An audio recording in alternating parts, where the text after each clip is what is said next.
Oke teman-teman, kali ini saya akan menceritakan pengalaman pendakian saya ke Gunung Argopuro.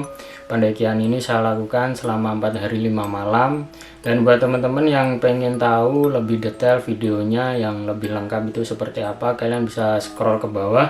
Kalian lihat video pendakian saya dari part 1 sampai part 4. Oke, langsung saja. Jadi pendakian waktu itu kami berempat. Saya sendiri dari Purwodadi, kemudian 3 teman lainnya itu dari Bandung teman-teman. Nah, waktu itu kami janjian buat ketemu di Surabaya. Saya berangkat dari rumah naik kereta, kemudian turun di stasiun Pasar Turi.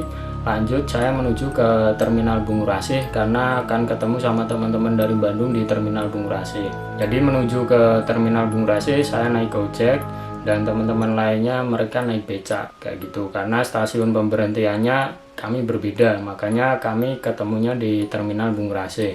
Nah, sesampainya di Terminal Bungurasih, mulai itu kita sapa-sapa kan, karena waktu itu yang saya kenal tuh baru Rizky, Mang Basir dan Mang Ilham itu saya baru kenal di sana. Kemudian kami kenalan, kami ngobrol-ngobrol di situ. Nah, lanjut kami mencoba mencari bus yang akan kami tumpangi. Namun di sana itu ternyata banyak banget calonnya teman-teman. Jadi di situ juga kami nego-nego cukup alot lah. Hingga akhirnya kami berempat sempat jengkel kan, karena emang ngasih harganya tuh nggak logis kayak gitu. Kami jengkel, kemudian kami nyoba nyari warung kopi di situ. Kami ngopi dulu, ngobrol-ngobrol dengan wajah yang sangat-sangat kesel ya waktu itu ya. Nah, setelah kita cukup rileks nih, kita coba lagi masuk ke terminal. Dan waktu itu ada lagi tuh satu calo yang nyamperin kan. Nah, kebetulan ada satu bus itu yang baru keluar dari terminal dan kernetnya itu langsung turun dan nyamperin saya mau kemana gitu kan. Nah, kami bilang kalau kita mau ke alun-alun Besuki. Jadi kernetnya langsung ngasih tahu berapa harganya, 30.000 per orang. Ya udah, langsung tuh kita berempat naik bus tersebut menuju ke alun-alun Besuki. Dan biasanya kalau bus yang lain itu masih ganti bus dulu teman-teman. Nah, kita langsung dari Terminal Bungurasih itu langsung sampai ke alun-alun Besuki tanpa kita ganti bus. Jadi waktu itu kami naik bus Akasi seharga 30.000 per orang tadi ya. Nah, sesampainya di alun-alun Besuki, kami rehat dulu sejenak di situ. Terus ada tuh tukang ojek kan, kita coba samperin dan setelah nego-nego ternyata biayanya tuh 50.000 per orang. Sekitar jam 6 pagi kita menuju ke basecamp dengan naik ojek. Nah, sebelum nyampe di basecamp, kita coba mampir ke warung dulu untuk beli logistik karena kami semua belum membawa logistik dari rumah masing-masing. Di situ juga kami membeli bahan-bahan makanan itu sudah kita pastikan gimana caranya nanti bisa cukup sampai 5 hari di gunung. Nah, seberes membeli logistik, kami langsung meluncur menuju ke basecampnya teman-teman. Nah, sesampainya di basecamp kami cukup heran karena memang basecampnya itu sangat kecil ya, mungkin cukup lah cuman buat 3 rombongan kayak gitu. Basecampnya tuh nggak terlalu besar dan di basecamp itu yang jaga itu Bapak Samaji. Nah, waktu itu kami sampai di situ paginya tuh belum ketemu karena basecampnya belum buka kan. Nah, di basecamp tersebut kami cobalah foto-foto di sekitaran basecamp kayak gitu. Kita coba lihat-lihat, kemudian juga berkenalan sama pendaki lain dan rencananya memang kami akan bermalam di basecamp tersebut. Kemudian pendakian kami lakukan besok pagi. Nah, sampai malam tiba kami mencoba untuk cari makan kan. Nah, malamnya kami agak turun tuh dari basecamp, turun jalan sedikit. Nah, di situ ada warung, kami makan malam di situ. Nah, kebetulan di depan warung tersebut ada bapak-bapak yang lagi duduk kan. Kita coba sapa, kemudian kita ngobrol tuh sama Rizky. Nah, kemudian si Rizky nanyakan ke bapak tersebut, "Pak, dulu bener nggak tahun 2006 silam ada seorang pendaki yang solo hiking dan digambarkan hilang di Gunung Argopuro ini?" Bapak tersebut menimpali, "Ya memang bener mas, tahun 2006 silam ada satu pendaki, sebut saja inisialnya V ya. Nah, dulu dia memang sudah dilarang dari basecamp untuk mendaki sendiri, namun katanya sih nekat kayak gitu teman-teman. Nah, pendaki tersebut itu hilang di sekitar Sungai Cisentor dan hanya ditemukan itu cangkir minumnya. Dan memang dari pihak basecamp di Gunung Argopuro ini itu tidak diperbolehkan untuk mendaki sendiri teman-teman, karena ya sudah kalian tahulah gunung ini sangat sulit kan, medannya juga perlu waktu yang lama untuk mendaki gunung ini. Ya cuman butuh waktu seharian kayak gunung-gunung lain, jadi memang butuh waktu yang lama. Nah, di situ setelah ngobrol kayak gitu saya merasa gimana ya, ya. Nah saya pikir emang gunung ini tuh nggak biasa teman-teman. Mulai itu saya berpikiran besok gimana gitu kan, naik Gunung Argopuro, jalannya panjang berhari-hari di hutan kayak gitu kan. Nah udahlah, waktu itu saya coba hilangkan pikiran-pikiran negatif saya, ketakutan, dan malam itu sengaja saya kumpulkan mental gimana caranya besok mendaki Gunung Argopuro dan bisa selamat sampai pulang, seperti itu teman-teman. Nah sesampainya dari warung kita balik lagi ke base camp kan. Kemudian paginya kami bangun terus beberes. Sebelum kami berangkat kami juga sarapan dulu di warung yang semalam kita makan kayak gitu. Nah setelah sarapan kita lanjut naik gojek ke Batas Mangkadam. Jalannya memang dulu ngeri ya, mantap lah jalannya. Sesampainya di Batas Mangkadam kami briefing dulu, kami berdoa memohon supaya pendakian bisa berjalan lancar. Nah setelah berdoa kami mulai melangkah kan, kami mulai mendaki, dan waktu itu cuacanya cukup terik. Untuk yang pertama kali ini jalanan yang kami lalui itu masih lebar teman-teman, kemudian belum juga ada pohon-pohon yang tinggi, tapi lama-kelamaan kami mulai masuk ke dalam hutan. Kemudian pohon-pohon di situ cukup tinggi-tinggi dan kicauan-kicauan burung segala macam mulai terdengar lah. Wah itu baru kita rasakan, wah ini kita udah mulai masuk hutan kan. Kemudian lama-kelamaan setelah lewat dari jalan besar kita mulai masuk ke jalan kecil. Itu memang jalan trek untuk mendaki teman-teman, tapi sebenarnya setelah Batas Mangkadam itu masih bisa naik gojek. Nah tidak lama kami sampai di Mata Air 1. Cuman di Mata Air 1 ini kita tidak beristirahat karena sebelumnya udah istirahat cukup lama. Lanjut, kemudian setelah Mata Air 1, selang berapa menit kami berjalan, kami coba untuk meregangkan kaki, kami istirahat dulu, dan di situ kami membuat kopi teman-teman dan ngobrol satu sama lain. Nah waktu itu obrolan kami seputar dulu pendaki di Gunung Salak yang hilang ya. Dulu kan ada kan siswa SMK yang mencoba untuk membuka jalur baru di Gunung Salak, cuman siswa SMK tersebut tidak membawa perlengkapan yang cukup lengkap lah. Akhirnya mereka meninggal kan di gunung tersebut. Nah setelah bercerita-cerita mengenai seputar pendakian, kami lanjut lagi perjalanan menuju ke Mata Air 2. Nah kami sampai di Mata Air 2 tuh jam 2 siang teman-teman. Jadi kami merencanakan untuk bermalam di Mata Air 2 ini. Kami tidak paksakan untuk sampai di Cikasur. Nah di situ kami mulai makan siang karena memang dari base camp tadi kita udah bungkus makan kan untuk dimakan di Mata Air 2 ini. Nah setelah makan tuh kami turun ke mata air, dan di mata air tersebut itu ada aliran sungai kecil teman-teman. Di situ suasananya cukup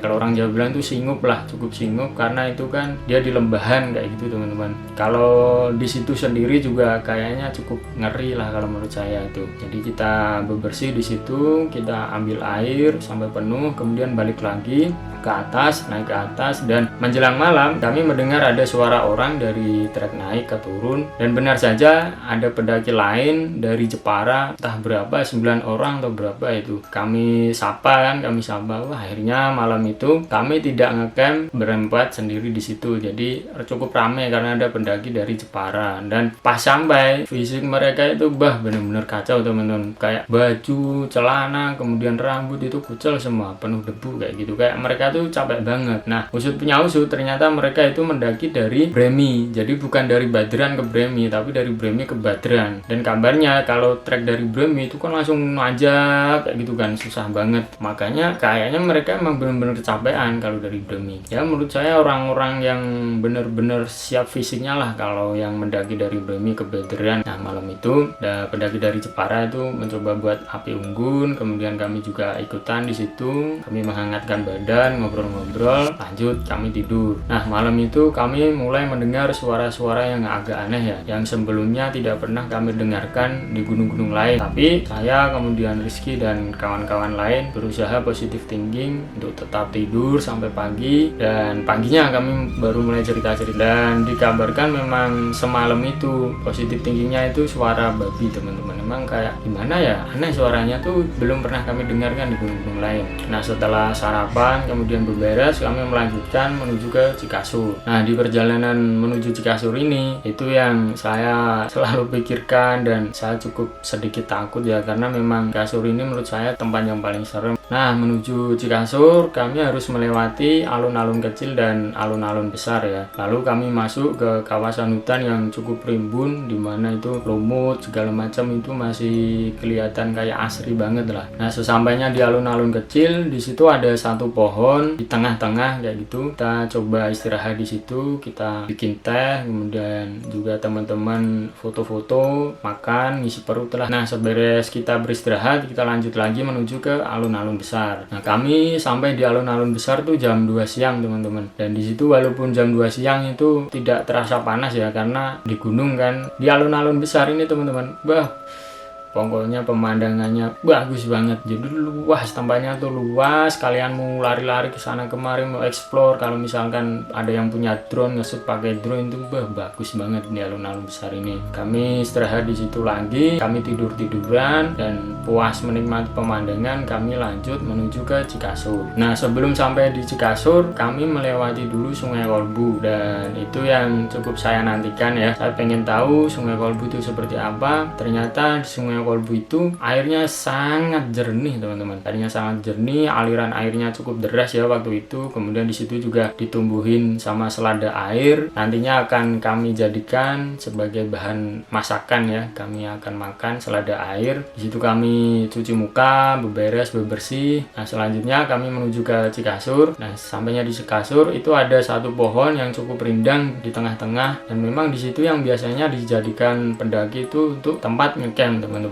Kami membuat tenda di situ. Nah, setelah tenda terpasang, saya sama Rizky ke Sungai Kolbu lagi untuk mengisi air kan. Sampainya di Sungai Kolbu itu udah mulai gelap banget ya, Kita ambil air, kita masukin botol, kita penuhin semua, dan kami cuci bahan-bahan makanan yang nanti malam akan kami masak. Lanjut balik, kami sampai di tenda lagi, dan malam itu sebelum bener-bener gelap itu ada lagi 2 pendaki yang datang, dan sontak kami langsung kayak seneng lah kayak gitu. Malam ini ada temennya lagi kan. Setelah kemarin di Mata Air 2 kita ada temennya pendaki dari Jepara, di Cikasur ini kami juga ada lagi temennya, dan mereka berdua itu teman-teman pendaki dari Pati teman-teman. Mereka namanya Mas Nawi sama Mas Galang. Nah, malam itu mulai tuh saya merasa agak bener-bener serem banget. Jadi gimana ya, di Cikasur itu teman-teman, suara-suara binatangnya tuh aneh-aneh gitu. Suara-suara binatangnya tuh asing, belum pernah kita dengarkan di gunung-gunung lain, apalagi suara merak. Jadi ternyata suara merak itu ngeri banget. Jadi kalau kata Rizky itu kayak suara kuntilanak teman-teman. Dan malam itu yang paling nakutin banget tuh waktu tengah malam ya. Jadi saya tuh mendengar suara tuh kayak pokoknya suaranya tuh kayak gesekan gitu, dan suaranya tuh kenceng banget teman-teman, kenceng banget. Dan waktu itu kan saya tidur bersama Rizky kan, jadi kami bawa 2 tenda, saya sama Rizky, Mang Ilham sama Mang Basir. Suaranya tuh kayak gesekan dan kenceng banget, sampai karena saya merasa takut dan gak bisa tidur, saya bangunin tuh sama Rizky kan, lo denger gak suara itu, suara apa gitu. Dan ternyata Rizky simpel nimpalainya, Mas, itu suara kerutan gigi. Dan saya di situ kayak diem kan, masa itu suara kerutan gigi gitu kan. Karena memang sebelumnya saya tuh belum pernah dengar suara kerutan gigi itu kayak apa. Ternyata suara kerutan gigi itu kayak gitu ya. Jadi memang ada kan beberapa orang tuh yang kalau tidur dia punya kebiasaan kerutan gigi. Jadi giginya tuh digesek-gesek, dan itu menimbulkan suara yang sangat-sangat kencang dan serem menurut saya. Nah, karena Rizky bilang itu suara kerutan gigi, yaudah saya lega kan. Tapi tetap ya di situ suasananya tuh serem lah teman-teman. Dan malam itu apesnya lagi tuh saya kebelet kencing. Saya sampai 2 kali keluar tenda kan. Dan yang terakhir itu ditemenin sama Rizky karena dia juga kebelet kencing. Dan waktu saya keluar itu saya lihat kan, namanya pipis itu kan pasti ya kita tengok kanan tengok kiri gitu kan. Gelap banget, kondisi gelap, kemudian juga suara angin, kemudian bikin bulu kuduk merinding lah pokoknya. Kalau kencing tuh nggak lama-lama, gimana caranya bisa cepet kemudian bisa balik lagi ke dalam tenda. Dan malam itu sampai alhamdulillah ya nggak terjadi apa-apa sampai pagi. Akhirnya paginya kita bangun, dan paginya saya bangun langsung saya keliling-keliling ke lokasi sekitar tenda kan. Saya coba explore, saya ambil footage untuk video kan. Dan di situ juga saya baru tahu bangunan-bangunan tua di Cikasur itu seperti apa. Saya mulai shoot tuh, saya mulai mulai datengin satu-satu, dan beruntungnya teman-teman di situ saya bertemu sama merak dan saya bisa shoot meraknya waktu itu lagi cari makan. Setelah dia tahu kalau ada saya, dia langsung terbang tuh ke pohon yang lumayan tinggi ya. Dan di situ saya cukup takjub teman-teman, bisa melihat merak secara langsung dan ternyata merak itu bisa terbang. Jadi senorak itu saya. Jadi saya kira hidupnya cuman di tanah saja gitu kan, di permukaan tanah. Ternyata dia bisa terbang dan terbangnya sangat tinggi pula. Nah, setelah saya explore ke lokasi-lokasi di sekitar tenda, saya coba mencari kayu bakar, kemudian menyalakan api. Kami coba buat api untuk memanaskan badan kan. Di situ mulai tuh saya ditemenin sama Rizky, ngobrol-ngobrol di situ, ngobrol-ngobrol lah mengenai pendakian-pendakian dia sebelumnya kayak apa. Dan waktu itu dia bilang, "Mas, tahu nggak, di sini itu, di sekitar sini itu dulu tempat pembantaian pribumi yang dikerja paksa untuk membuat ya proyek apa ya, di situ kan ada lapangan terbang kan, yang mungkin membuat itulah kayak itu." Tapi saya juga ya percaya tidak percaya itu bener apa enggak ya. Tapi kalau itu bener, di sekitar situ memang tempat pemakaman atau tempat pembantaian masyarakat pribumi waktu dulu, ya wajar kalau di situ emang angker, emang ngeri, suasananya juga serem kayak gitu. Jadi wajar teman-teman. Tapi entah itu bener apa enggak ya. Saya sih memang sebelum mendaki Gunung Argopuro ini tidak mau tahu, tidak pernah nyari tahu cerita-cerita mistis, karena ditakutkan ketika kita mencari info seperti itu pas naik gunung, itu pikiran kita negatif semua teman-teman. Nah, saya memang sengaja tidak mencari tahu. Nah, seberes cerita, Bang Basir kemudian memasak untuk kita sarapan. Setelah sarapan, saya menuju ke Sungai Kolbu lagi sendiri teman-teman. Saya sendiri ke Sungai Kolbu. Tujuannya apa coba?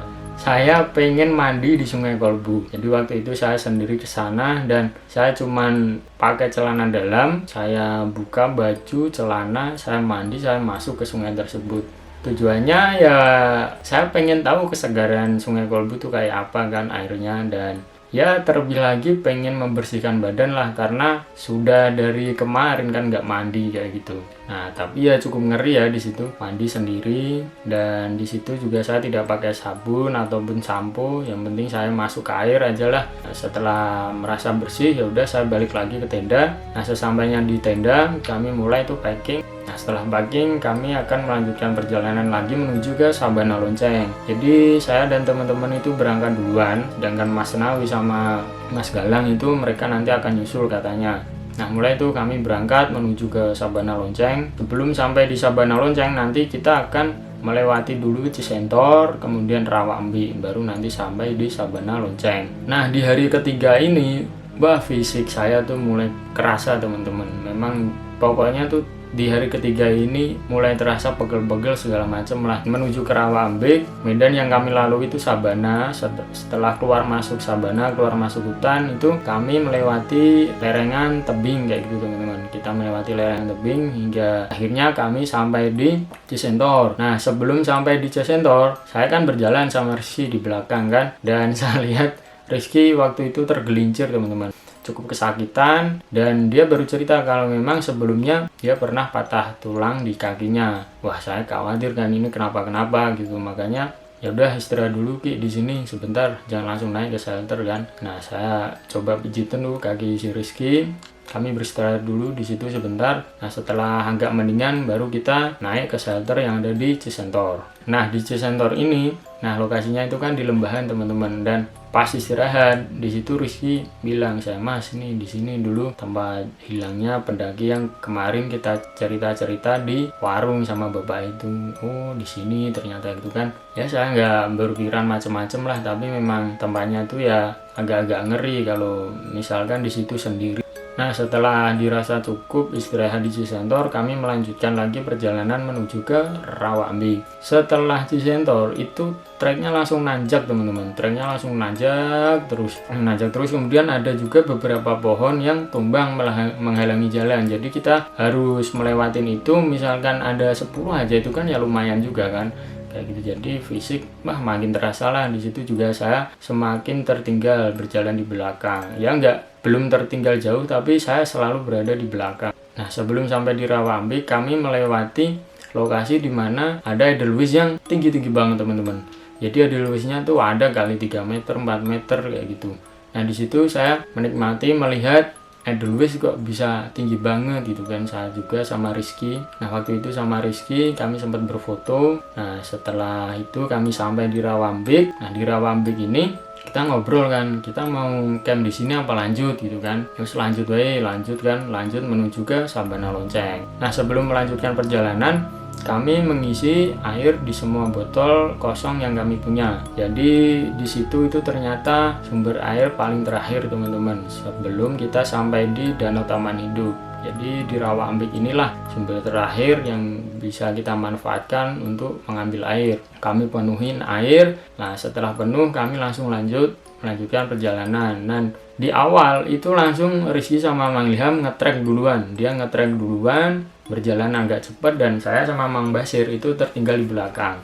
Nah jadi mulai dari Rawakembing ini benar-benar kelihatan fisik siapa yang sudah benar-benar lemas kayak gitu. Nah baru jalan sekitar 100 meter itu kita berdua udah sempoyongan dan perut itu udah ngerasa lapar kan. Nah di situ kita coba buka carrier, kita korek-korek, kita coba cari makanan. Ternyata nggak ada makanan yang kita bawa teman-teman, payah pokoknya. Nah tapi tetap kita semangat untuk lanjut melakukan perjalanan lagi. Dan teman-teman kalian pasti paham lah kalau kalian udah pernah naik gunung dan kondisi kalian itu udah capek serta perut kosong itu seperti apa, itu pasti kalian paham kan. Jadi memang pikiran itu kadang juga agak blank tuh teman-teman. Tapi ya mau gimana lagi, kita tetap harus semangat. Akhirnya kita tetap lanjut melakukan pendakian lagi dan menuju ke Sabana Lonceng. Itu naik turun teman-teman. Kalau pas naik itu berasa capek banget pokoknya. Dan di tengah perjalanan saya sama Mang Basir ngobrol-ngobrol lagi, saling nyemangatin. Dan di situ teman-teman saya mendengar suara binatang yang sekali lagi belum pernah saya dengarkan di gunung-gunung lain. Jadi itu suaranya aneh, tapi walaupun dia kedengarannya itu dari kejauhan ya, tapi suaranya kencang banget teman-teman. Kalau kalian pengen tahu tuh suaranya tuh kayak gini teman-teman. Nah dulu itu saya rekam pakai kamera, sebenarnya agak kurang kedengaran ya. Kalau kalian dengar langsung itu pasti kalian ngeri kalau yang sebelumnya tuh belum pernah tahu kayak gitu. Tapi kalau yang udah pernah tahu ya, nah itu paling suara ini mas gitu. Kalau misalkan kalian tahu, kalian bolehlah komen di bawah ya. Kalian kasih tahu itu sebenarnya suara hewan apa seperti itu. Dan setelah itu kami coba jalan lagi, tapi ya beberapa meter udah istirahat lagi kan. Di situ juga kita mulai halu gitu kan. Kita bayangin coba aja kalau di jalur pendakian itu kayak ada pohon buah apa kayak gitu kan, mangga apalah, tapi kan itu nggak mungkin. Tapi kita halu di situ sama Basir, dan di situ kita baru sadar ternyata oh begini ya kalau kita mendaki, benar-benar kecapean dan perut kosong kayak gitu. Jadi kalau kita ingat-ingat lagi tuh orang-orang yang mendaki di gunung karena kelaparan terus tersesat, rasanya tuh seperti itu kayak gitu. Ternyata itu baru kita rasain. Makanya waktu itu benar-benar kami jadikan pembelajaran tuh untuk selanjutnya naik gunung tuh jangan sampai terulang lagi kayak gitu. Jadi jangan sampai di carrier kita itu tidak ada makanan sama sekali teman-teman. Dan setelah itu kita coba tetap jalan lagi.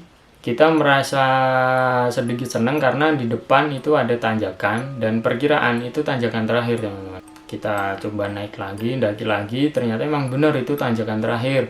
Nah setelah itu kita sampai di Sabana Lonceng. Tapi untuk sampai di tempat ngecamp itu masih ada beberapa puluh meter. Sedangkan Mang Basir karena dia seneng kan udah sampai di Sabana Lonceng, dia langsung jalan cepet duluan dan saya malah duduk lagi istirahat. Tenaga saya tuh udah habis di tanjakan terakhir tadi. Dan ternyata si Rizky berinisiatif untuk nyamperin saya, dia bawain carrier saya, jalan duluan dan saya berdiri jalan tanpa beban. Dan di situ saya merasa, wah ternyata jalan tanpa beban itu enak banget. Nah mungkin ya kesalahan kami berempat juga di pendakian Gunung Argopuro itu. Kami dari awal sampai selesai itu sama sekali tidak pernah gantian carrier teman-teman. Entah waktu itu memang tidak kepikiran atau mungkin kami berempat egois masing-masing, ya kami nggak tahu teman-teman. Tapi itu pun saya juga tidak ada menyalahkan, teman-teman yang lain juga tidak ada menyalahkan. Nggak tahu kenapa dari awal pendakian sampai selesai itu kami tidak pernah gantian carrier. Padahal kalau misalkan kita gantian carrier itu kan enak ya. Jadi siapa yang carriernya itu berat, kemudian yang ringan kayak gitu. Jadi bisa saling subsidi tenaga lah. Sampai di Sabana Lonceng itu kita udah mulai gelap lagi. Dan di situ saya juga berpikiran, kok Mas Nawi sama Mas Galang itu belum bisa nyusul kita gitu kan, sedangkan saya itu jalannya pelan-pelan, tadi istirahat lama kok belum nyusul gitu. Soalnya saya berharap di Sabana Lonceng itu kita nggak cuman ngecamp berempat lagi gitu, kita ada temennya lagi. Tapi ya mau gimana lagi, ternyata memang mereka nggak ada nyusul, nggak tahu ngecamp di mana. Nah di Sabana Lonceng itu suasananya dingin banget teman-teman,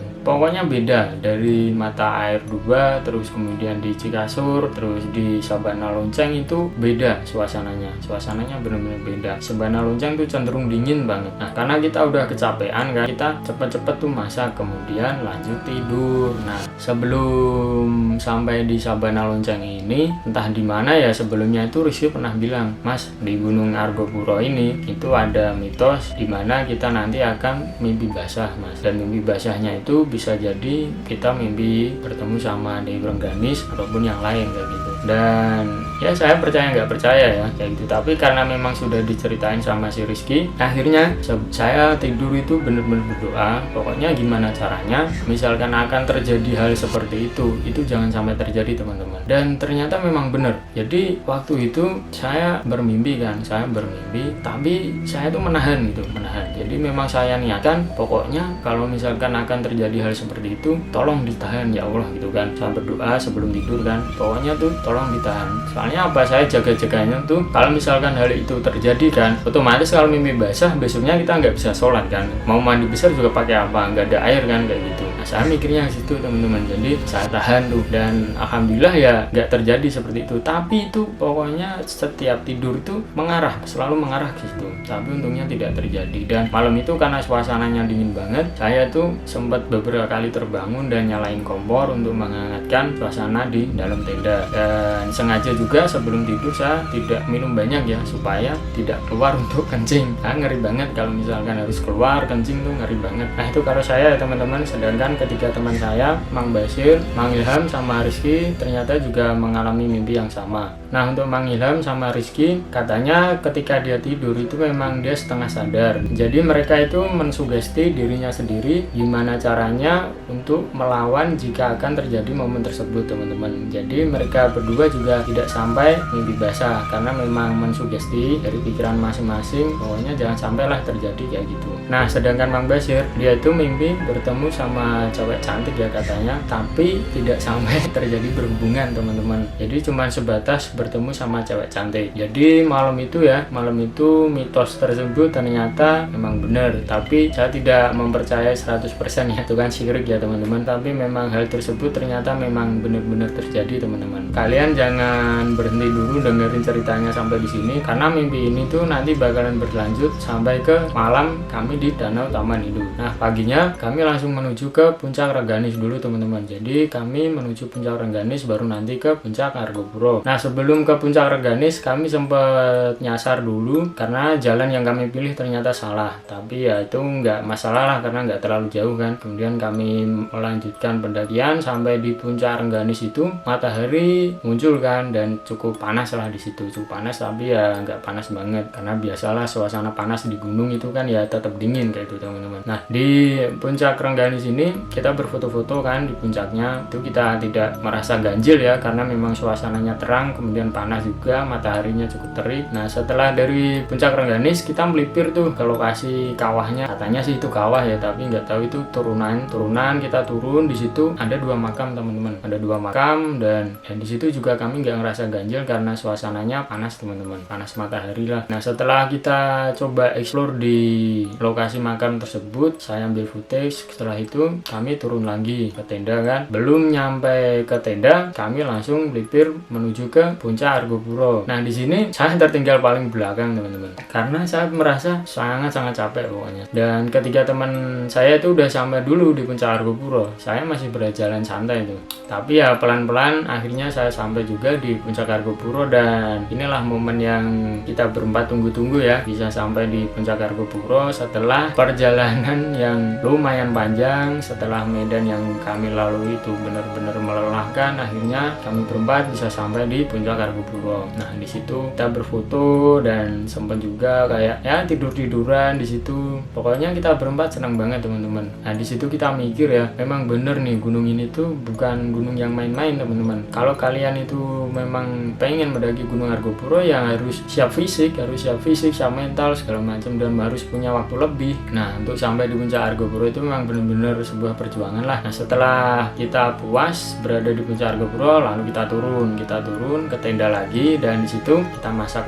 Di situ kita mulai melihat stok persediaan air minum teman-teman. Dan pokoknya dari situlah malapetaka itu bermula teman-teman. Jadi air yang kita punya itu tinggal setengah botol kalau nggak salah. Nah botol 1,5 liter ya. Dan itu pun harus kita pakai untuk merebus mie kan, karena pagi itu kita sarapan mie kan. Setelah kita rebus satu mie itu, airnya tuh nggak kita buang, kita buat merebus mie satunya lagi kayak gitu ya. Itu sampai kita akhirnya semua makan, dan setelah makan masing-masing kita tuh cuma minum 2 tegukan teman-teman. Bayangin perjalanan menuju Danau Taman Hidup itu kurang lebih masih ada sekitar 5 jam, dan treknya itu turun curam, dan kami di situ cuma minum 2 tegukan. Jadi dengan kondisi saya yang sudah sangat-sangat lemas, minum cuma 2 tegukan itu ya cukup berat ya nanti untuk menuju ke Danau Taman Hidup. Setelah itu kita beberes kan, kita lanjut menuju ke Danau Taman Hidup. Menuju Danau Taman Hidup itu memang bener-bener treknya itu turun teman-teman. Treknya tuh turun dan itu sangat curam. Dan waktu itu karena musim kemarau kan, jadi debu tuh ngebul banget. Dan saya kan paling benci ya,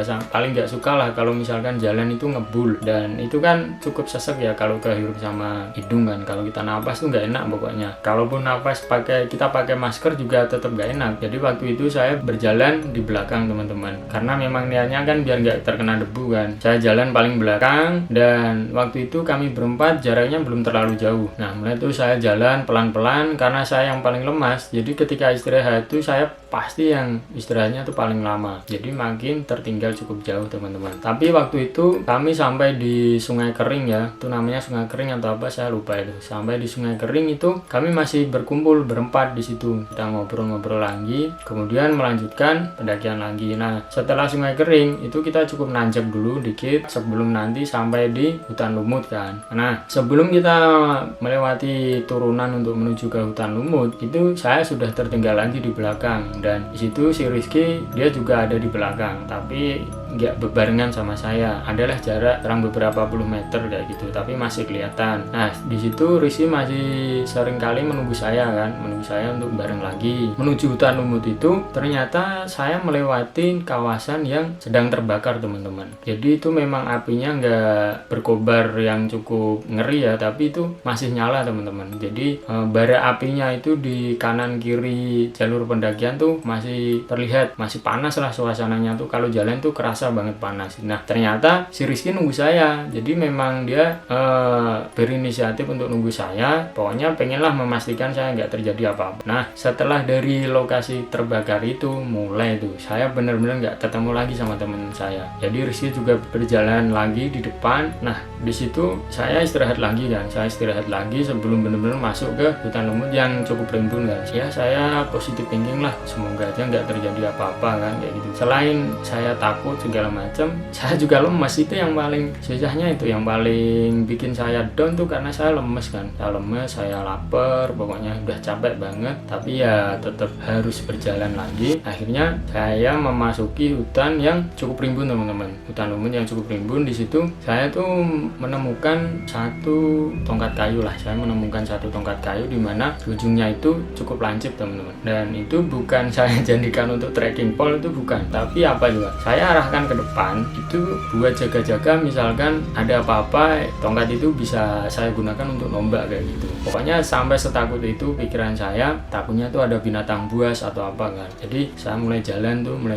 Jadi di situ juga seolah-olah pendengaran saya tuh meningkat drastis teman-teman. Jadi suara apa itu kayak terdengarnya tuh jelas banget gitu. Jadi misalkan ada suara gertakan sedikit aja itu langsung saya panik teman-teman. Benar-benar saya panik. Padahal di situ kan suara monyet, kera kayak gitu kan lumayan lumayan banyak ya, dan itu cukup ngeri teman-teman. Dan ya saya waktu itu tetap positive thinking ya, tetap positive thinking, tapi lumayan ketakutan ya, benar-benar takut lah, main ketakutan. Akhirnya saya berlari tuh, mulai saya berlari kan, saya berlari pengennya tuh bisa ngejar teman-teman yang lain kan. Saya berlari tapi nggak ketemu juga, dan akhirnya saya teriak manggil teman-teman kencang banget. Saya teriak sekali, 2 kali, kok nggak ada yang nyaut. Berarti kan mereka udah sangat jauh kan, dan saya takutnya di hutan ini tuh jaraknya masih panjang teman-teman, kayak gitu. Pokoknya saya takut karena emang mereka nggak ada yang nyaut, nggak ada yang menimpali panggilan saya lari lagi kan. Tapi lama kelamaan saya capek juga, akhirnya saya berjalan biasa tapi berjalan yang kenceng tapi takut kayak gitu ya. Kalian tahulah kayak gimana itu suasananya menyusuri hutan itu.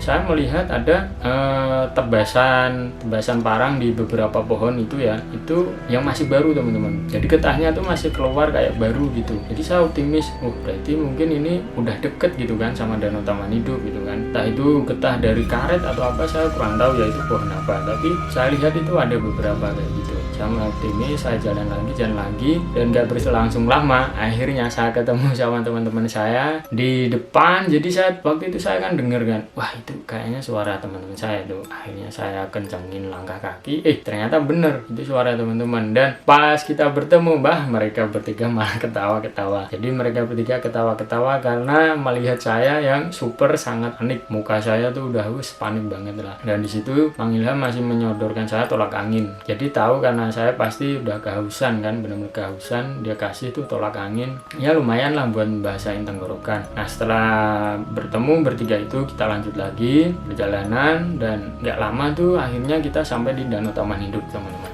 Dan di situ udah plong banget lah rasanya. Kita akhirnya ketemu Danau Taman Hidup. Sesampainya di Danau Taman Hidup itu kita langsung menuju ke apa ya, kayak gubuk dan ada jalan yang menjulur ke danaunya itu kan. Nah kita masuk ke situ untuk langsung ngambil air, kita minum di situ. Nah kebetulan juga air di danau tersebut itu ya nggak bening-bening banget, tapi masih bisa dikonsumsi teman-teman. Nah akhirnya kita langsung ambil air, kita keluarkan extra jos, kita minum di situ, ketawa-ketawa, selega lah pokoknya. Akhirnya kita berempat bisa selamat kan sampai di Danau Taman Hidup. Nah setelah minum kemudian juga bebersih kan, kita langsung menuju ke pinggir lagi. Nah setelah itu kita langsung membuat tenda. Kita bagi tugas tuh, saya sama Mang Basir waktu itu yang bertugas untuk menyiapkan makanan, kami masak kan, dan Mang Ilham sama Rizky dia mendirikan tenda, kemudian mengemasi barang-barang lah untuk dimasukin ke dalam tenda. Nah waktu itu kita masak, ada ikan asin, kemudian telur, sayur sop, pokoknya sadu banget.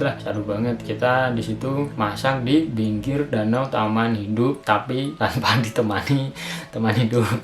Itu candaannya Mang Basir waktu itu ya. Jadi kita menggelar flashit di situ, kita makan sore bareng kan, sangat nikmat lah pokoknya. Dan di situ teman-teman cuman ada satu tenda pendaki lain. Jadi dia itu kayaknya cuman mendaki sampai ke Danau Taman Hidup. Itu ada cowok-cewek di situ. Dan menjelang sore itu ada satu orang yang menghampirin kita, kemudian nanya-nanya, "Mas, di atas ada kebakaran ya?" Kemudian saya sama Rizky menimpali, iya Pak, ada kebakaran kayak gitu. Ya udah Mas, saya tak menuju ke sana mengecek lokasi. Nah di situ Rizky bilang ke saya, "Mas, itu yang namanya Cak Arifin."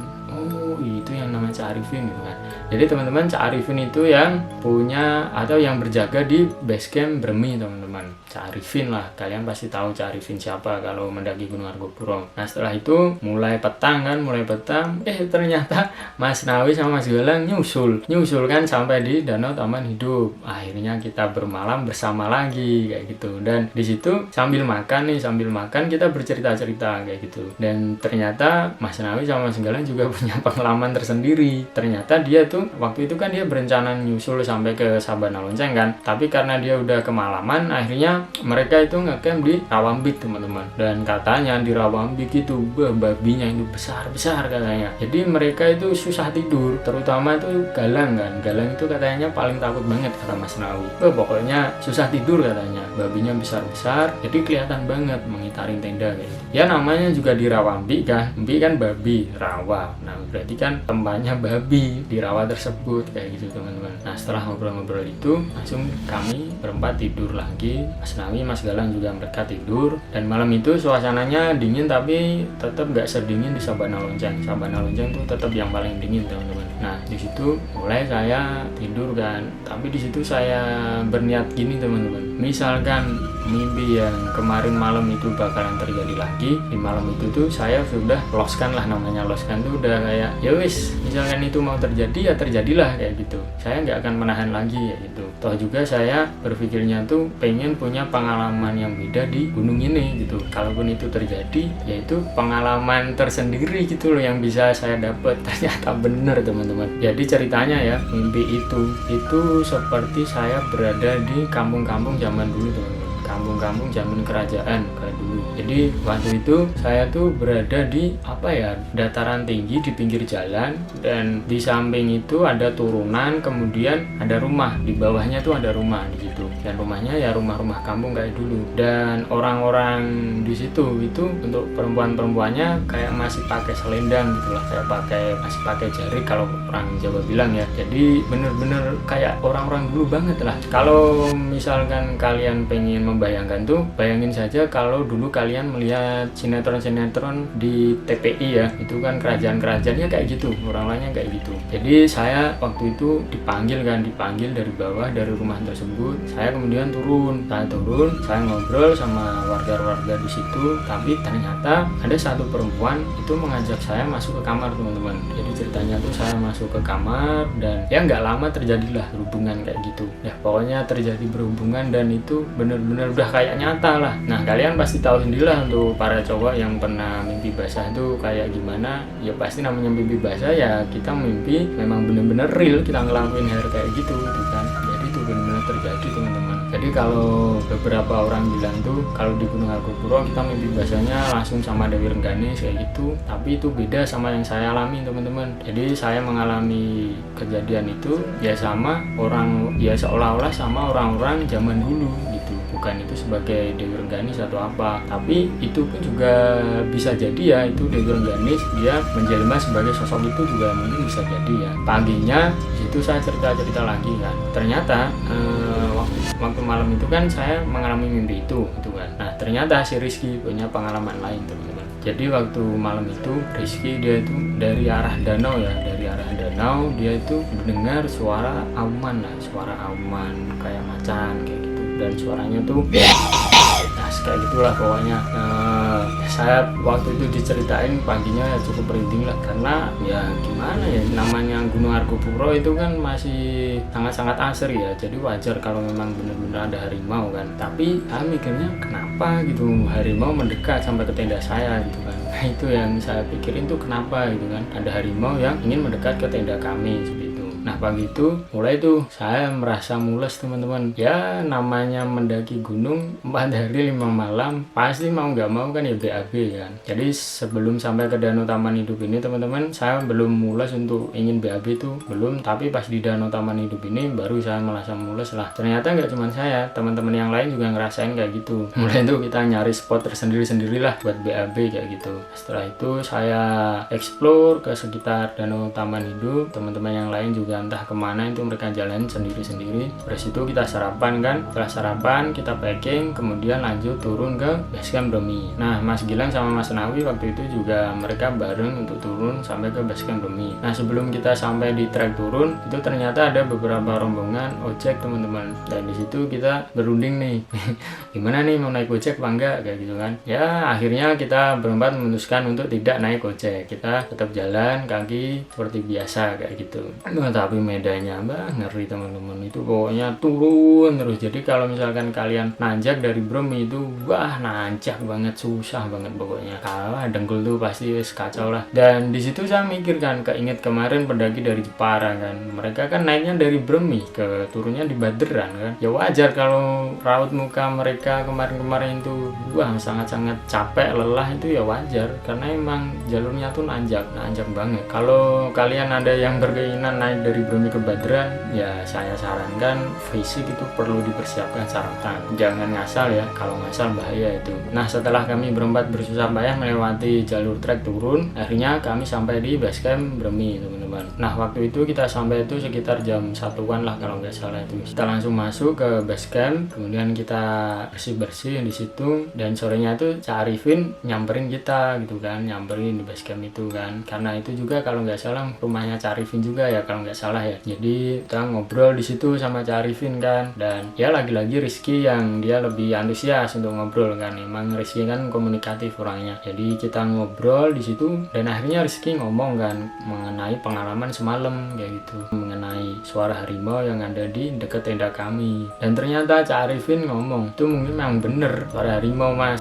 Di Danau Taman Hidup itu kan ada satu tenda lain kan. Ternyata mereka membawa daging ayam segar teman-teman untuk bakar-bakar di situ malamnya, dan Cak Arifin kan tahu itu kan. Jadi Cak Arifin tuh bilang kayak gitu ke kita kan, jadi wajar mas kalau misalkan itu mengundang harimau kayak gitu kan. Oh ternyata itu, jadi harimau datang itu karena dia mencium bau daging segar ayam itu teman-teman. Tapi ya karena namanya binatang kan, dia mengendus-endus, ya mungkin dia nggak tahu kalau daging itu tuh berada di tenda lain gitu, bukan di kami kayak gitu. Nah di situ juga Cak Arifin bilang ke kami kalau Gunung Argopuro ini mas, itu masih adalah beberapa harimau yang bisa saya lihat juga kadang-kadang gitu. Bahkan Cak Arifin juga dia tahu spot di mana harimau itu sering bermuncul di lokasi tersebut. Jadi harimau itu tuh punya kebiasaan ya teman-teman, dimana di jam segitu di tempat itu dia pasti nongol di situ. Jadi seringkali Cak Arifin tuh bilang ke kami kalau dia kangen melihat harimau, dia pasti datang ke situ buat melihat harimau tersebut. Tapi Cak Arifin nggak mungkin ngasih tahu ke kami kan, karena itu kan ya tetap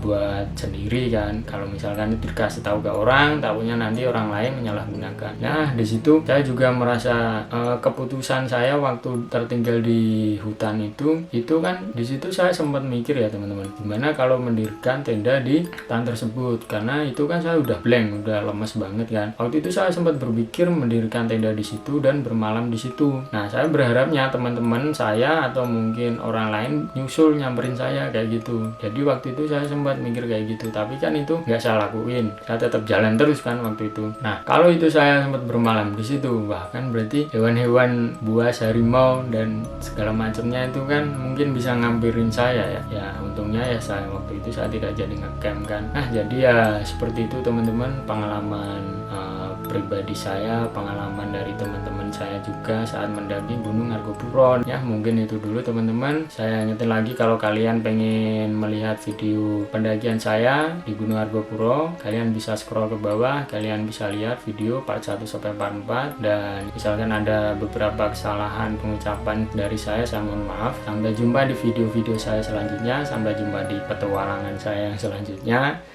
Salam, berangkat lur.